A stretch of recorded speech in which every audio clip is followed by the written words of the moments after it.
Ottawa International for a connection after my Porter Airlines flight from Vancouver. Since I'm connecting onto Boston Logan in Massachusetts, that means I get to go through USA pre-clearance here in Ottawa. Going through US customs outside of the United States is definitely easier for those without TSA pre-check or global entry, since the custom lines are much shorter outside of large international airports in the United States, and then you are treated as a domestic flight when you arrive in the US, so it's usually much easier for those folks. However, when I was here in Ottawa, the global entry kiosks were down and they did not have a separate line for global entry, and obviously there was no line for TSA pre-check since I'm still in Canada, so having the US pre-clearance in Ottawa actually probably took more time than it would have had I gone through customs in Boston.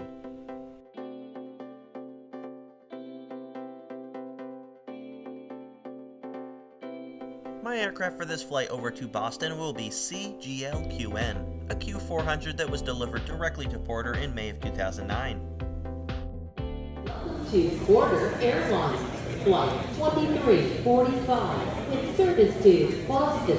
At this time, we will begin pre-boarding for those passengers traveling with...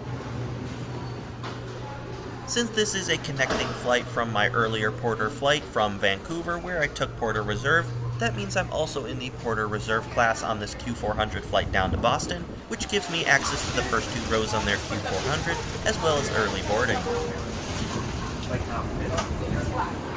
My seat for this flight over to Boston will be 2A, a window in the airline's PorterReserve cabin on their Q400, and in my opinion 2A and B are the best seats in the PorterReserve cabin on the Q400, since they're the only two where you have under-seat storage. Rangez vos bagages à main dans le compartiment au-dessus de vous ou sous le siège devant vous. Assurez-vous qu'il ne bloque pas l'allée ou une sortie de secours. Ouvrez avec précaution le compartiment au-dessus de vous. Porter flight to Boston. Arrival in Boston was expected to be 33 degrees Celsius, about 92 degrees Fahrenheit, partly cloudy skies. Plan B airborne approximately 15 minutes to change airport service. Thank you. To better assist with the cabin temperature and air circulation, we kindly request that you open the air vent above your seat. Once both engines are at full power,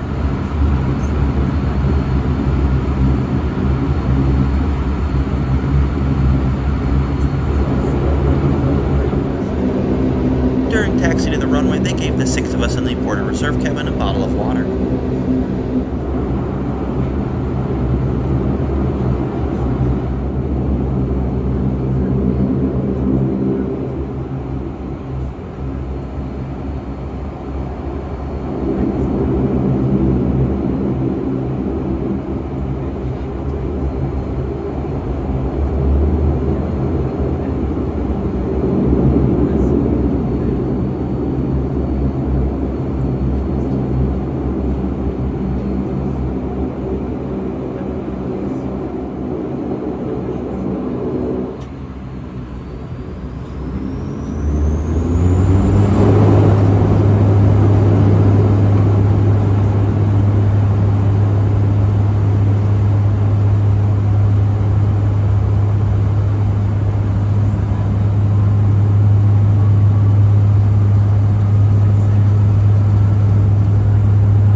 Porter welcomes you. Please remain seated with the seatbelt securely fastened. That was a nice quick flight on Porter from Ottawa International to Boston Logan. As mentioned, Boston is Porter's busiest US destination in terms of frequency and nonstop destinations, once they add the Toronto Pearson flights in May of 2026, which will be served twice a day, most days of the week.